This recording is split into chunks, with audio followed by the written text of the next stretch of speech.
Shalom semuanya. Kurang semangat, shalom. Selamat pagi, menjelang siang, apa kabar? Antusias, puji Tuhan. Wah, saya senang banget ini jawabannya, luar biasa. Ya, tetap semangat di dalam Tuhan, apapun keadaan hidupmu, ingat kita punya Tuhan yang dahsyat, yang sanggup melakukan segala perkara. Mari kita buka firman Tuhan. Di pagi ini saya akan bagikan public testimony, nanti sore do your part. Ya, kita akan baca dari 2 ayat saja, dari Markus pasalnya yang kelima. Markus pasalnya yang kelima, ayatnya yang ke-40a dan 42b. Markus pasalnya yang kelima, ayat 40a dan 42b. Ada di PowerPoint, sudah saya siapkan ayatnya. Markus pasalnya yang kelima, ayat 40a dan 42b. Kalau sudah di sana, mari kita baca bersama-sama.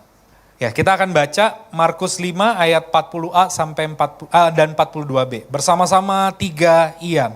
Tetapi mereka menertawakan dia, semua orang yang hadir sangat takjub.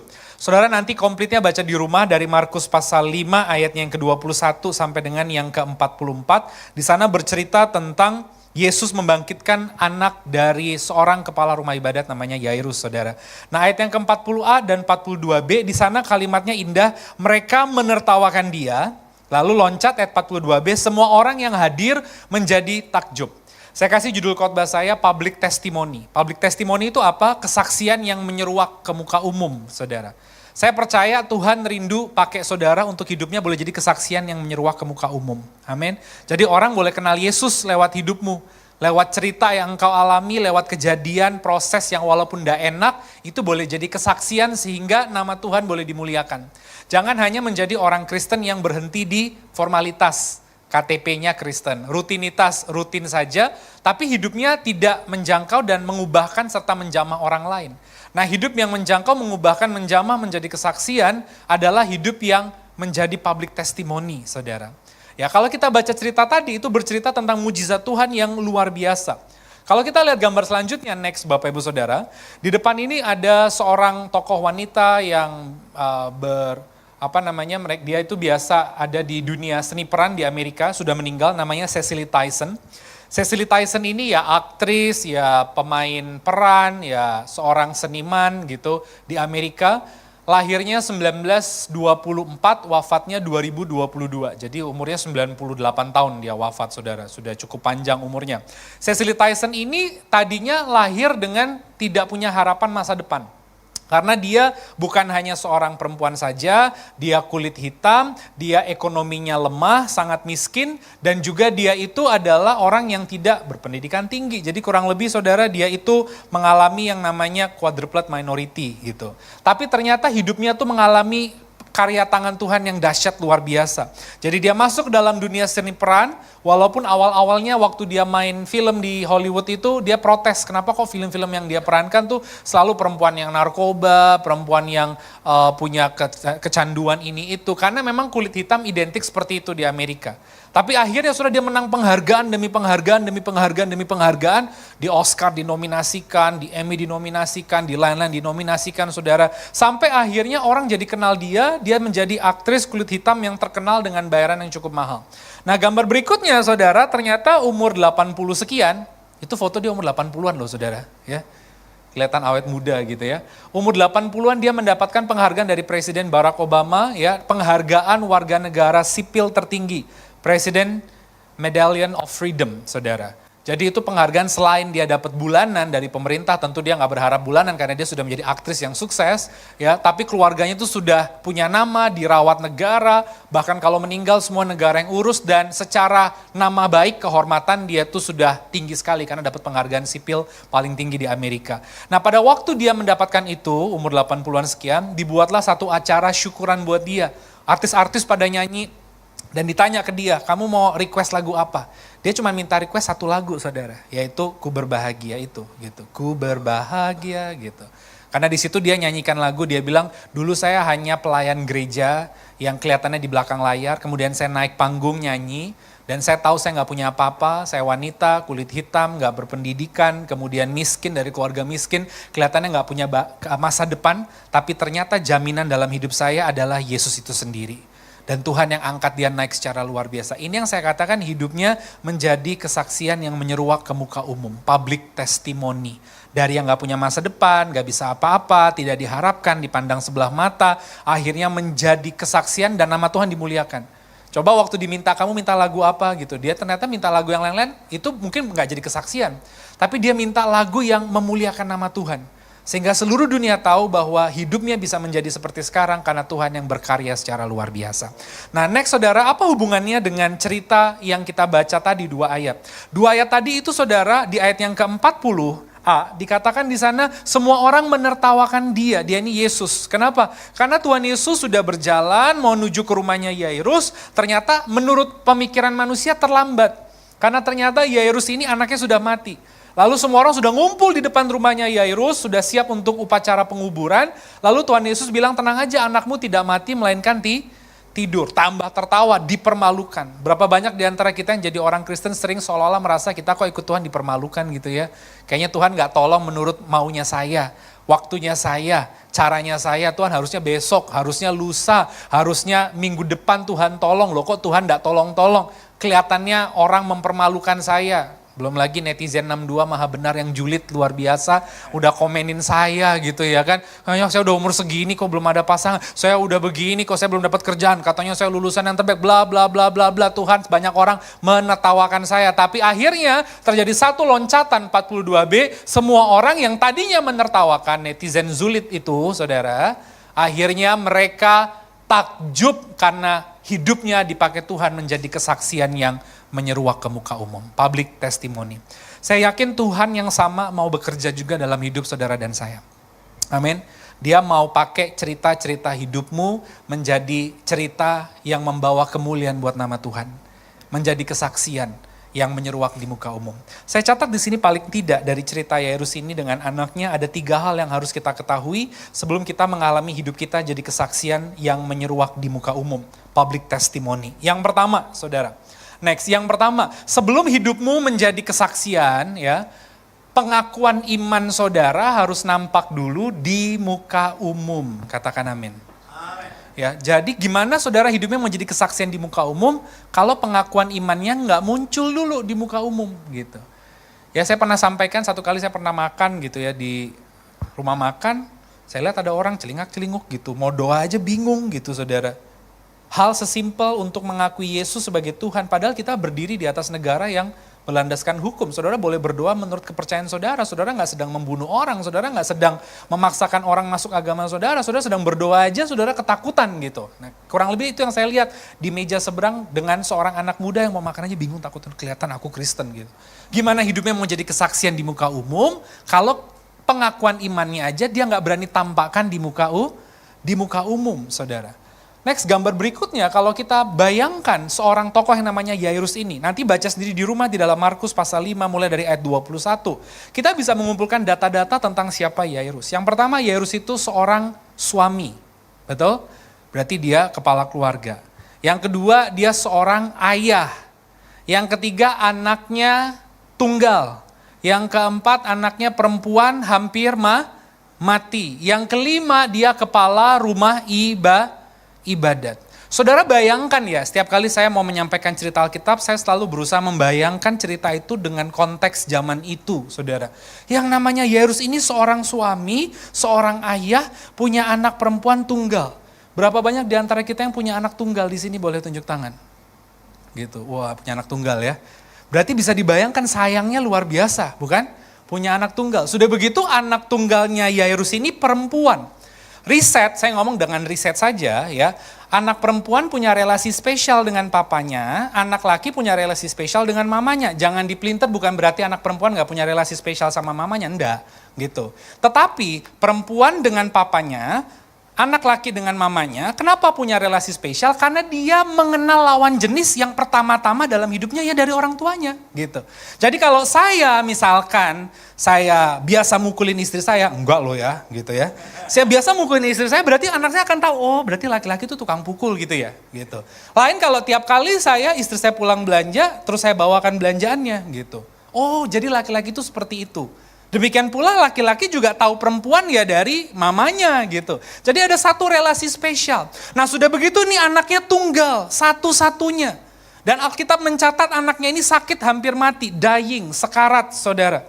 Dan Alkitab juga mencatat yang namanya Yairus ini seorang kepala rumah ibadat. Kepala, ya saudara bayangkan aja misalkan kepala bank, cabang apa gitu. Nah ini kepala rumah ibadat berarti posisinya dia tinggi. Kenalannya banyak, aksesnya banyak, ya kalau bicara secara dana ya oke lah dia punya lah istilahnya. Bukan orang yang tidak punya apa-apa, karena Alkitab akan bilang kalau di Alkitab miskin ya dibilang miskin, kalau dibilang dia punya ya dia punya gitu. Dia bilang jabatannya kepala rumah ibadat ya kepala rumah ibadat. Saudara bisa bayangkan dengan posisi itu anak tunggal perempuan ada relasi khusus pasti ya seorang anak perempuan dengan papanya sakit hampir mati, dia punya channel kemana-mana. Bukankah dia pasti sudah pergi ke tabib terlebih dahulu? Udah saudara. Saudara saja yang punya anak tunggal, satu sangat disayang, Alkitab mencatat umurnya 12 tahun. Menurut budaya Yahudi, 12 tahun itu adalah satu peralihan ke fase yang lebih dewasa. Makanya laki-laki masuk dalam pendidikan bar mitzvah, perempuan masuk dalam pendidikan bas mitzvah. Harusnya orang tua yang anaknya sudah mau masuk ke fase berikutnya yang lebih dewasa akan sukacita. Ya, berapa banyak di antara kita yang senang dong kalau lihat anaknya udah gak pakai pampers, ya kan? Sudah bisa makan sendiri, dia sudah lulus SMA, sudah lulus kuliah, sudah punya pasangan, sudah menikah, ya kan? Sudah punya keturunan, punya pekerjaan yang baik. Semua fase-fase itu membuat sukacita tersendiri bagi orang tua. Tapi anaknya ini mau masuk ke fase yang dewasa menurut adat istiadat Yahudi malah sekarat hampir mati. Dia pasti udah pergi ke dokter, ke tabib zaman itu disebutnya saudara. Tapi saya yakin tabib yang didatangi itu berkata dia tidak bisa sembuh, hampir mati. Kalau saudara bayangkan jadi Yairus, anaknya satu, tunggal, perempuan, dikasihi, jabatannya dia oke, ya, dia artinya punya akses, punya channel, kira-kira berhenti di satu tabib? Enggak. Istilahnya zaman sekarang aja yang gak ada uang aja akan berusaha. Ya kan, apalagi kalau ada BPJS dan segala macam gitu. Ya kan, saya juga kalau ngomong sama orang dia bisa nggak ada, saya bilang ya kamu buat BPJS gitu. Yang nggak ada dana saja akan berusaha, dia akan pergi ke tabib lain, second opinion, third opinion, dan semuanya pasti akan bilang sekarat hampir mati tidak bisa sembuh. Bayangkan perbincangan omong-omong antara suami istri ini. Kamu harus cari lagi gimana ini nggak tahu. Oh dengar-dengar ada seorang yang bisa menyembuhkan namanya Yesus. Saudara akhirnya dia pasti cari Yesus. Nah kenapa saya gak tampilkan gambar di depan saudara, dan nanti saudara akan ngerti apa hubungannya dengan poin ke-1. Di depan ini bukan gambar kepala rumah ibadat. Di depan ini hanya gambar seseorang yang merupakan pemuda gitulah di gereja, di sinagog. Ketika tampil hendak membacakan ayat dari kitab suci dibuka gulungan. Itu saja sudah kelihatan dari pakaiannya, outfitnya. Ya. Ada kain yang menutupi wajahnya, kepalanya, kemudian kelihatan. Apalagi kepala rumah ibadat, saudara. Kepala rumah ibadat itu pasti jubahnya lebih besar lagi, lebih ribet lagi, lebih heboh lagi gitu. Kalau saudara yang tahu dan pernah nonton atau suka nonton drama Korea, ya kayaknya suka semua nggak? Ada drama Korea yang zaman dulu gitu ya, raja atau ratu. Kalau dia pergi ke rakyat biasa menyamar, orang nggak tahu, karena kan dulu belum ada foto. Begitu besoknya dia datang dengan jubah kebesarannya, orang baru tahu dia adalah ratu atau dia adalah raja, saudara. Nah berarti bayangkan kepala rumah ibadat yang namanya Yairus ini dengan jubahnya saudara, ketika tahu ada Yesus mau lewat atau sekitaran daerah situ, bukankah dia akan lari cepat-cepat cari Yesus, betul? Adakah di antara kita yang kalau anaknya sakit mungkin larinya nggak cepet sambil main Tetris dulu, tenang. Lagi mabar mah, tenang. Anakmu lo udah mau mati masih mabar, dia bilang kayak gitu. Bayangkan, saya ingat saya mau pelayanan keluar kota, istri saya bilang saya mau naik pesawat, anak kita panas 39. Mungkin ya anak-anak umum ya panas, tapi saya sebagai orang tua nggak bisa tidur. Di pesawat itu rasanya lama, pengen cepet-cepet nyalakan handphone, nanya gimana panasnya udah turun belum. Saya nggak akan mungkin fokus sama yang lain-lain, apalagi main handphone gitu saudara. Ketika mendarat, tolong kamu pulang mampir belikan ini, saya akan kerjakan itu secepat kilat saudara. Bayangkan jadi Yairus pasti dia akan berlari-lari dengan jubahnya, berarti semua mata tertuju kepada Yairus. Dia lari ngajar siapa? Dan orang tahu dari jubahnya bahwa dia kepala rumah ibadat, saudara. Mau cari siapa? Mau cari Yesus. Alkitab mencatat, nanti baca di rumah di dalam Markus pasal 5 ayat 21 dan berikutnya. Setelah ketemu Yesus, dia tersungkur ke tanah, merendahkan diri di hadapan Yesus. Dengan kata lain, dia sedang menunjukkan pengakuan iman bahwa dia percaya Yesus. Itu dulu dilakukan nomor satu. Baru hidupnya dipakai menjadi kesaksian di muka umum. Gimana kita mau hidupnya jadi kesaksian? Mengakui Yesus aja kita nggak berani gitu. Gimana kita mau hidupnya menjadi kesaksian? Ya kan? Kita nggak berani berterus terang bahwa kita pengikut Tuhan.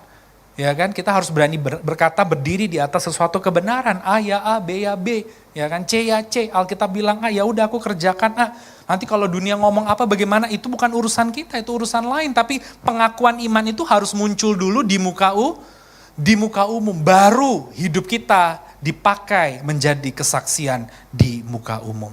Dan saudara bisa bayangkan namanya Yairus itu ada dia tersungkur. Semua orang dan yang ikut Yesus itu gak 1-2 orang. Ribuan akan lihat loh ini kepala rumah ibadat. Orang Yahudi kan gak percaya Yesus. Orang Yahudi kan maunya membunuh Yesus. Bahkan bilang dia bukan Mesias. Bukan yang diutus Allah untuk jadi juru selamat. Kok malah kepala rumah ibadat ini tersungkur. Berarti dia mengakui Yesus. Rasanya pasti mereka udah geram mau marah sama Yairus. Berarti Yairus telah menampilkan pengakuan imannya di muka umum. Baru setelah itu hidupnya menjadi kesaksian di muka umum. Next gambar berikutnya saudara. Semua tokoh Alkitab itu seperti itu. Salah satunya Daniel. Daniel ada di gua singa. Daniel menjadi pegawainya raja yang baik dan cakap dan benar. Tapi ketika tiba waktunya kebenaran harus disampaikan, maaf yang mulia raja, saya tidak bisa menyembah ilah lain. Apalagi sujud kepada patung tuanku raja. Sebab Allahku hanya satu, pencipta langit dan bumi. Kalau gitu gak mau masuk ke dalam gua singa. Ya enggak apa-apa gitu. Dan Alkitab mencatat singa-singa itu mulutnya semua dikunci oleh Tuhan. Tidak ada yang memakan, memangsa dan menerkam Daniel sampai keesokan paginya saudara. Makanya pengakuan di muka umum itu harus tampil dulu. Baru hidup kita menjadi kesaksian. Amin. Saya gak tahu apa yang saudara hari ini sedang hadapi. Tapi kalau saudara hari ini sudah kenal Tuhan, sudah ke gereja. Biarlah dunia memang tahu saudara pengikut Tuhan. Bukan saudara menjadi orang yang artinya radikal, yang gak bisa disentuh, yang gak bisa bergaul, bukan. Tapi saudara tidak perlu sembunyi-sembunyi, ya kan? Nyatakan apa yang memang kebenaran, engkau adalah pengikut Tuhan, anak Tuhan, karena dari situ akan bermula hidupmu menjadi kesaksian di muka umum. Saya punya satu cerita saudara, bagaimana ada seorang sahabat, bukan sahabat sih, teman, tapi umurnya jauh lebih tua daripada saya, gambar berikutnya. Ya, dia kalau boleh dibilang kakak kelas saya, jadi dia ambil mata kuliah yang dia belum ambil, dia sudah di tingkat akhir, saya baru masuk tingkat pertama. Ya, dia seorang perempuan, terus saya kan penasaran, kenapa kok kamu melayani Tuhan gitu. Ambil sekolah Alkitab, sekolah teologi gitu. Akhirnya dia ceritanya itu begitu menyentuh hati saudara. Jadi dia cerita, dia tuh dulu bukan pengikut Tuhan gitu, ya kan. Dia dari kepercayaan seberang. Nah waktu dia kuliah sekuler itu tiba-tiba dia dijamah Tuhan, diajak temannya, ya ada kegiatan mahasiswa gitu, terus kemudian kerohanian, akhirnya dia percaya Tuhan Yesus. Tapi selama 3 tahun kuliah itu dia sembunyi-sembunyi. Ya, jadi di kampus dia Kristen, dia minggu ikut ke gereja, tapi begitu ke rumah dia tidak memberitahu orang tuanya. Di waktu-waktu tertentu itu tidak salah daripada terjadi keributan, tapi tidak selamanya bisa seperti itu. Harus ada waktunya dia menyatakan, sampai akhirnya setelah dia 3 tahun ikut Tuhan, itu Roh Kudus, itu kuatkan di sini kayak bergelora, kamu harus nyatakan kamu tuh pengikut Tuhan.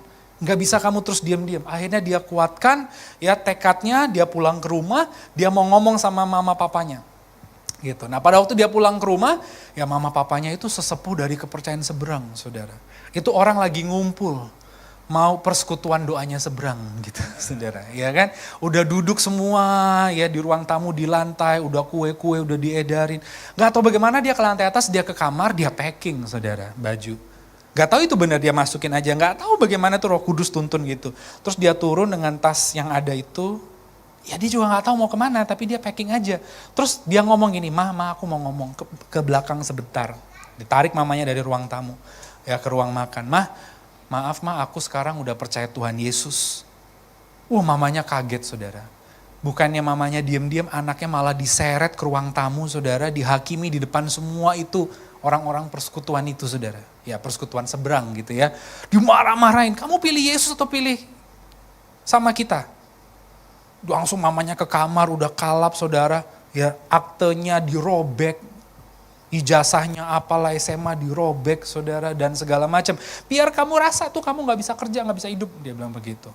Akhirnya apa yang terjadi? Dia keluar saudara, dia pergi. Ketika dia pergi saudara, dia luntang-lantung. Ya, tidak ada yang menampung dia. Ada satu keluarga hamba Tuhan nampung dia saudara. Nah keluarga hamba Tuhan inilah yang akhirnya membina dia, akhirnya dia masuk sekolah hamba Tuhan, dia kemudian menikah, ketemu satu orang suami, satu orang laki-laki yang menjadi suaminya, mereka pelayanannya dipakai Tuhan luar biasa. Terus saya bertanya, di mana sekarang papa? Ya papa sudah nggak ada, mama di mana? Itu mama sekarang ikut saya. Mama yang dulu marah-marah, yang jangan cari mama kalau butuh uang, jangan begini, sekarang mamanya sudah tidak bisa apa-apa, ada di kursi roda, dan dia yang merawatnya, anak lain gak ada yang merawat saudara. Dari situ kita bisa tahu kesaksiannya itu betul-betul menjadi kesaksian yang memberkati di muka umum. Tidak terjadi begitu saja, tapi dimulai dari pengakuan. Pengakuan di muka umum akan membawa hidup kita menjadi kesaksian yang menyeruak di muka umum. Kasih tepuk tangan dulu buat Tuhan Yesus. Itu yang pertama. Yang kedua, Bapak Ibu Saudara, ternyata apa yang perlu kita ketahui untuk hidup kita boleh menjadi kesaksian yang menyeruak di muka umum. Yang kedua, nanti dalam perjalanan engkau mengikut Tuhan, akan ada ketegangan meningkat dulu untuk menguji seberapa dalam keyakinan saudara kepada Tuhan Yesus. Ketegangan akan meningkat dulu untuk menguji kedalaman keyakinan kita kepada Tuhan Yesus. Jadi sebelum hidupmu ini jadi kesaksian, orang Kristen kan senangnya lihatnya cerita orang tuh kesaksian di akhirnya. Hebat ya, dahsyat, dia enggak lihat di awalnya dulu. Bahwa dia harus mengakui secara umum dulu, di muka umum tentang Yesus, baru di perjalanan mengikut Tuhan ini akan ada tension, akan ada tegangan, akan ada tantangan, akan ada persoalan, akan ada sesuatu yang membingungkan terjadi, tapi Tuhan sengaja izinkan itu supaya kita dilihat, diuji, seberapa dalam kita tetap yakin sama Tuhan. Apakah kita mundur? Ataukah kita tetap berjalan sama Tuhan? Ayatnya di mana dicerita Yairus tadi. Saat dia sedang melakukan perjalanan saudara, Tuhan Yesus itu tiba-tiba bisa bilang, tiba-tiba cerita dialihkan dengan cerita perempuan yang juga ada angka 12-nya. 12 tahun pendarahan. Lalu perempuan ini kan memegang jumbai-jumbai Yesus, ya cuman ujungnya aja saudara. Tapi Tuhan Yesus tuh bisa berhenti, gambar berikutnya, dan bicara kepada murid-muridnya, siapa yang menyentuh aku? Sebenarnya ini gambarnya kurang tepat ya. Gambar yang lebih tepat itu ribuan orang mengelilingi Yesus. Ya. Dan kemudian murid-muridnya bilang, kau bertanya siapa yang menyentuh engkau? Dengan segini banyak orang itu kan gak masuk di akal saudara. Saya ingat sebuah cerita, saya punya dosen saudara. Dosen saya ini dari Amerika, terus tinggi sekali, tingginya 194. Jadi saya cuman segininya dia saudara. Terus dia sudah 67 kali umurnya. Terus dia cerita gitu bahwa dari gereja di mana dia melayani di Amerika, sering itu karena gerejanya besar ya, maksudnya sinodenya juga besar, dia diutus, yang kebagian diutus untuk pelayanan KKR misi keluar tuh dia. Nah, dia sering pelayanan itu ke desa-desa di Afrika, saudara, ya. Gambar ilustrasi aja berikutnya next, ya. Jadi dia sering diutus pelayanan ke desa-desa di Afrika. Satu ketika dia dengan tim misi dari gereja asalnya di Amerika itu pergi ke satu desa di Afrika, karena kan di Amerika istilahnya udah orang Kristen semua, jadi harus keluar gitu ya. Nah dia pergi ke pedalaman itu, ternyata masih ada 2000-an, tahun 2020-an ini, desa di Afrika yang belum pernah lihat orang dari luar desanya. Jadi mereka tuh kaget begitu pembicaranya tampil ke depan, kulit putih, mereka gak pernah lihat kulit putih, tinggi lagi ya kan, ini siapanya Goliat gitu ya kan, gitu. 194 gitu, tinggi sekali. Nah selesai, dia pikir yang datang KKR itu paling cuman 100-200, ternyata 1000 orang lebih. Sedangkan dia masih ada acara di tempat lain. Terus kemudian gembala gereja lokal sama timnya bilang begini, Bapak nanti selesai, udah doa umum aja, gak bisa doain satu-satu. Semua ini pasti minta doa satu-satu ya kan. Doanya panjang dan lebar gitu ya kan. Semuanya minta didoain macam-macam, kita masih ada acara tempat lain. Bapak cuma ditemani 5 orang, terus langsung lah jalannya cepat dari mimbar ke mobil ya. Dia bilang begitu, dari tempat KKR itu. Oke. Dia lupa untuk titip handphonenya dia ditaruh di kantong sini saudara. Jadi begitu turun semua orang tuh udah mengerumuni dia, wah gitu, mana yang megang, Pak tolong doain Pak, saya mau ngomong gini-gini, udah gak ada waktu gitu. Terus habis itu dia bilang sama sebelahnya, timnya itu yang 5 orang itu, tadi kamu ada yang pegang itu gak, kantong di pantatku itu, yang isinya handphone gitu. Ya Bapak udah kayak gini siapa yang tahu, dia bilang begitu. Semuanya pada megang, ya itu kalau nanti hilang gimana? Oh, udah pasrah aja Pak, dia bilang gitu. Udah rame sekali orang. Akhirnya mereka sampai ke dalam mobil, puji Tuhan dipegang, handphonenya masih ada. Bukan menuduh orang, tapi namanya rame, ya kan. Pasti namanya rame, nggak tahu tiba-tiba ada orang main tangannya masuk ke kantong, handphonenya keambil. Intinya di dalam mobil itu saudara, waktu dia ngomong seperti itu, timnya tuh bilang begini, Bapak nih kayak cerita Tuhan Yesus aja nanya siapa yang menyentuh aku lah, samono ake yuk kabeh nyentuh lah gitu. Udah pasrah aja kayak begitu. Nah saudara dari cerita itu dia jadi memahami, oh benar.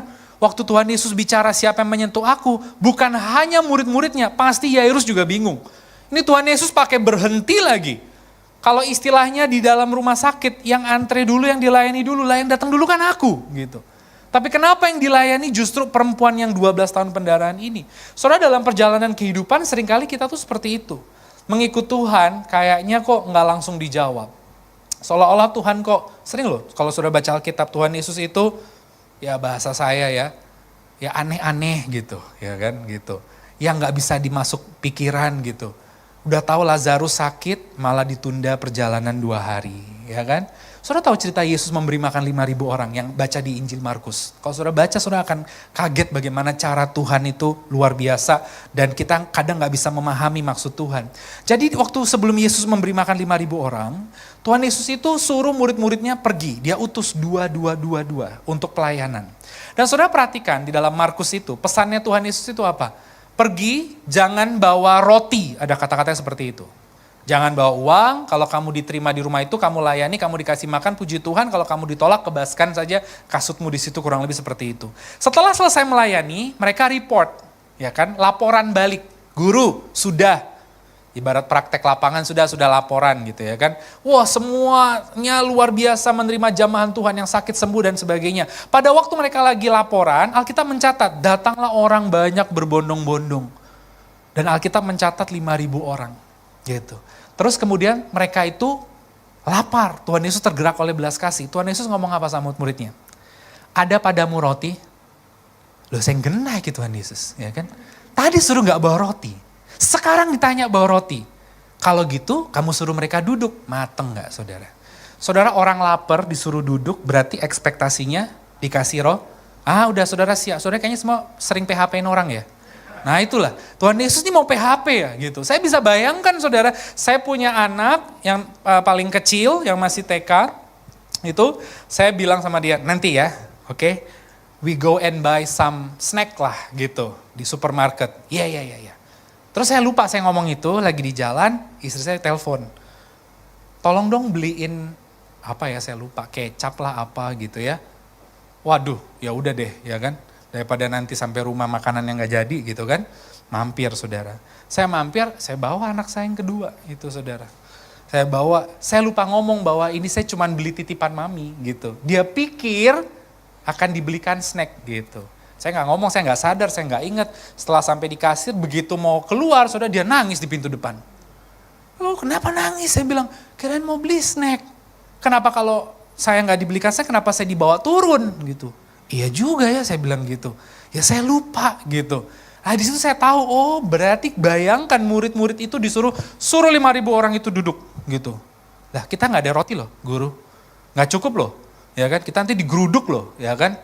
Dimarahin loh disuruh duduk. Ternyata di situ Tuhan buat mujizat 5 roti 2 ikan. Ucap syukur dibagikan sanggup memberi makan 5.000 orang. Nah maksud saya seringkali dalam perjalanan mengikut Tuhan nggak selalu semuanya serba mulus seperti jalan tol. Ada kalanya tantangan demi tantangan, tension, tegangan tinggi saudara, ya kan. Ini harus bagaimana. Jangan justru di situ kita mundur. Justru tangan-tangan suami istri harus makin erat bergenggam untuk berdoa. Justru kita harus semakin giat di dalam Tuhan. Justru kita harus semakin tekun dan sungguh-sungguh di dalam Tuhan. Meskipun di sini dan di sini kita tahu, kayaknya ini bukan jalan keluar. Tapi kalau udah bersama dengan Tuhan, jalan terus, maju terus. Sampai kita melihat perkara ajaib Tuhan kerjakan dalam hidup kita. Tepuk tangan dulu buat Tuhan Yesus. Dan itu berkali-kali saudara saya alami. Macem-macem cerita itu. Saya pernah di jalan udah mau telat saudara. Sudah mau telat. Pada waktu itu mau mengejar penerbangan. Saya bilang Tuhan ini saya mau mengejar penerbangan, saya mau pelayanan, keluar kota, malah kenapa kok telat. Saya udah ngomel-ngomel, istri saya bilang udah tenang aja berdoa. Kadang-kala di tengah tegangan tinggi itu kita jadi lupa loh sama Tuhan. Kita lupa doa. Saya bilang sama istri saya begini, waktu itu saya masih tinggal di Jakarta. Udah deh, ini udah pesawatnya 6.30, ini udah 5.30 nih. Mana jalan tol di Jakarta kalau saudara yang tahu, waduh itu tol bukan jalan bebas hambatan, tol berhenti, tolah-toleh saudara. Ya kan? Tolah-toleh, kene wes bayar, malah yang di luarnya jalan, kita diem gitu. Nah ini kalau sampai telat saya harus ganti lagi uang dengan penerbangan yang baru. Saya bilang sama istri saya, gini aja, kamu minggir, kamu yang nyetir, tuker. Saya bilang gitu, kamu yang nyetir, saya di pinggir, saya bawa koper kecil, nanti saya loncat dari pinggir tol, ada ojek. Waktu itu belum ada Gojek, saudara, 2014. Jadi saya bilang, kamu gila ya, dia bilang gitu. Ya, jadi kayak orang yang gak kenal Tuhan ya kalau ada tantangan gitu. Kalau kamu loncat, iya kalau kamu nyampe dengan selamat, baik dan benar, dia bilang gitu. Salah aja keceklek, dia bilang gitu. Tingginya berapa? Emang kamu umurnya 17, dia bilang begitu sama dia. Main bola gitu, gak ada begitu-begitu, udah berdoa aja. Iya juga ya saya bilang. Saat saya sampai itu saya mikir seringkali kita begitu ya. Kalau ada tantangan tuh jadi kayak lupa Tuhan, seolah-olah mau mundur, seolah-olah kita malah tidak maju terus di dalam Tuhan. Ya itu padahal Tuhan itu sedang menguji apakah kita tetap yakin sama Tuhan. Hari ini saya gak tahu masalah yang saudara hadapi apa. Tapi kalau ada tension, tegangan, tantangan, situasi yang tidak bisa diprediksi dan diduga, marilah kita semakin erat, semakin giat, semakin kuat, sungguh-sungguh di dalam Tuhan. Nanti waktunya Tuhan akan bela tolong dengan cara yang luar biasa. Tepuk tangan dulu buat Tuhan Yesus. Yang ketiga, saudara. Yang terakhir, saudara. Saya catat buat kita semua next. Sebelum hidupmu dipakai menjadi kesaksian yang menyeruak di muka umum, Yesus harus, tanda kutip, seolah terlambat dulu. Jadi yang pertama, kalau engkau mau hidupmu dipakai menjadi kesaksian di muka umum, kau harus mengakui Yesus dulu di muka umum. Gimana mau jadi kesaksian di muka umum, ngakuin Yesus aja enggak gitu ya. Lewat mulut, lewat perbuatan, lewat segalanya. Yang kedua, seiring perjalanan dari situ, nanti tekanan akan meningkat, tension akan mulai meningkat. Situasi mulai tidak bisa engkau kendalikan. Gak apa-apa, Tuhan izinkan karena Tuhan mau menguji, masih yakin gak sama Tuhan? Gitu. Nah yang ketiga, nanti engkau akan sampai di titik Yesus harus seolah terlambat. Supaya engkau tahu bahwa cara Tuhan bukan caramu, jalan Tuhan bukan jalanmu, tapi itu semua pasti yang terbaik. Amin. Tahu dari mana ayatnya? Poin ketiga seperti itu, sudah nanti lihat ayatnya sendiri di rumah, gambar selanjutnya. Pada waktu Tuhan Yesus sedang berdiskusi dengan murid-muridnya, siapa yang menyentuh aku? Ya Tuhan, banyak kali yang nyentuh, ini ribuan orang gitu. Ya akhirnya masih bincang dengan perempuan itu, ya puji Tuhan kamu sudah disembuhkan dan sebagainya. Yairus itu pasti di dalam sini sudah dak dik duk dek dordaya, ya kan? Dia pasti yang ketawa tahu umurnya. Yang muda-muda gak tahu saudara daya gitu ya kan. Akhirnya saudara benar kabar yang ditakutkan itu terjadi. Orang itu bilang sudah tidak usah mencari-cari guru. Sebab anakmu sudah mati. Wah gitu, terlambat sudah. Ya bukankah ada lagu juga seperti itu ya kan. Seolah-olah Tuhan itu terlambat sudah. Tapi Tuhan tak pernah berdusta. Dia selalu pegang janjinya. Memang Tuhan tuh harus berbuat seolah-olah terlambat. Tuhan Yesus cuma menatap Yairus dan bilang percaya aja, jalan. Waktu jalan Yairus yang tadinya udah semangat menggebu-gebu, tidak sesuai dengan ekspektasi. Akhirnya dia harus menurunkan itu, jalannya jadi lesu, tapi kakinya tetap melangkah dengan Tuhan. Ketika sampai di depan pintu rumah, semua orang udah tahu anak itu mati. Bahkan tadi kita baca, sudah ada kerumunan yang akan melakukan upacara pemakaman. Tapi Tuhan Yesus berkata, jangan takut, dia tidak mati, melainkan tambah ditertawakan. Nah, itu kalau dibayangkan di 2024 ya kan, ikut Tuhan kok begini ya kan, udah netizen julid udah mulai ya kan, wah kelamaan kamu nyari yang orang gereja kan, akhirnya gak nikah kan, nah, ada gak yang kayak gitu? Nah kan kelamaannya berdoa-berdoa terus sih, kerjaan mana? Gak bagus-bagus. Kebanyakan pelayanan, beribadah, usahamu gak bagus-bagus juga gitu. Netizen julid ya kan. Udah gak usah didengerin saudara, dengerin aja firman Tuhan. Ya dia bilang katanya, dia tidak mati tetapi tidur. Baru dalam 2 ayat terjadi satu loncatan, satu leap, quantum leap itu saudara. Loncatan yang luar biasa mendobrak dalam kehidupannya. Akhirnya dibangkitkan dari kematian. Talitakum bangkit dan semua orang menjadi takjub. Kalau saudara lihat slide berikutnya, kenapa Tuhan harus selalu berbuat next berikutnya seolah terlambat? Paling gak ada 2. supaya semua pihak, mungkin keluargamu, mungkin tetanggamu, mungkin temanmu, rekan kerjamu, lingkunganmu, yang selama ini ngomongin, yang selama ini meragukan Tuhan, akhirnya mereka terdiam menjadi takjub. Itu sengaja Tuhan izinkan. Kalau cuman biasa-biasa aja itu bukan Tuhan, saudara. Makanya sengaja seolah-olah terlambat. Ya, kayaknya udah terlambat. Tuhan, kayaknya enggak mungkin ya, begitu. Gak mungkin, tapi Tuhan bisa buat dengan caranya yang ajaib. Yang kedua, kenapa Tuhan seolah berbuat itu seperti terlambat? Supaya pada akhirnya saudara sungguh-sungguh menghargai anugerah Tuhan. Kalau enggak mungkin saudara. Akhirnya, saya pernah ketemu seseorang saudara, awalnya dia bilang dia tidak mau menikah gitu. Terus saya kenal baik, tapi kan umurnya di atas saya, jadi saya panggil dengan sebutan kakak gitu. Dia tidak mau menikah sampai akhirnya setelah papanya sudah meninggal di Jakarta, ini orang kerjaannya bagus gitu. Dia juga punya rumah sakit saudara.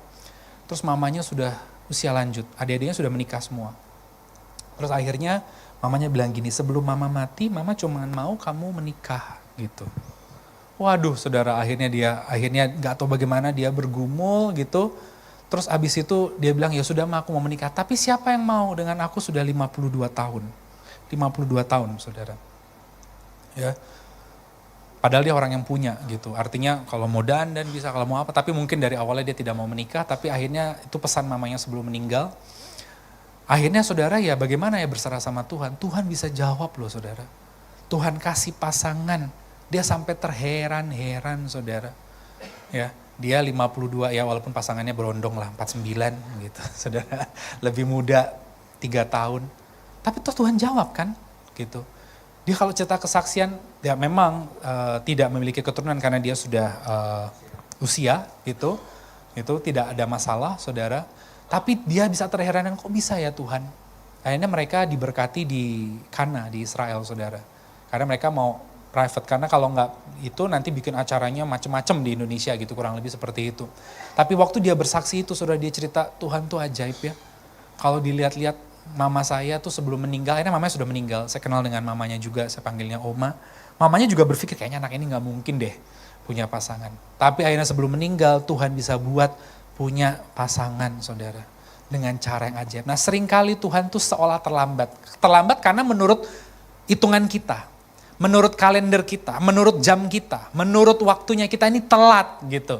Ya, tapi buat Tuhan gak pernah terlambat. Tuhan buat seolah terlambat supaya pihak lain semua bungkam takjub, supaya kita akhirnya sungguh-sungguh menghargai kasih, anugerah dan kebaikan Tuhan. Saya doa hari ini apapun yang Bapak Ibu Saudara sedang hadapi, ya biarlah engkau tetap terus di dalam Tuhan. Tuhan mau pakai hidupmu menjadi kesaksian yang menyeruak di muka umum. Yang pertama saya simpulkan, oleh karena itu jangan pernah malu dan ragu untuk mengakui Yesus dalam hidupmu. Sebab pengakuan di muka umum harus muncul dulu, baru hidupmu menjadi kesaksian di muka umum. Yang kedua, seiring perjalanan setelah engkau mengakui Yesus di muka umum, akan ada ketegangan, masalah, tantangan yang meningkat. Jangan engkau akhirnya mundur, karena Tuhan izinkan itu untuk menguji seberapa dalam dan yakin engkau pada Tuhan. Mau terus jalan seperti Yairus atau tinggalkan Tuhan di tengah jalan. Dan yang ketiga, Tuhan memang harus seperti seolah terlambat. Gak usah pusingkan apa kata orang, hari ini persoalan dalam hidupmu, mungkin secara manusia memang terlambat, tapi di mata Tuhan tidak pernah ada yang terlambat. Dia izinkan itu supaya semua pihak takjub, supaya kita semua sungguh-sungguh menghargai anugerah dan kebaikan Tuhan. Kita berdoa.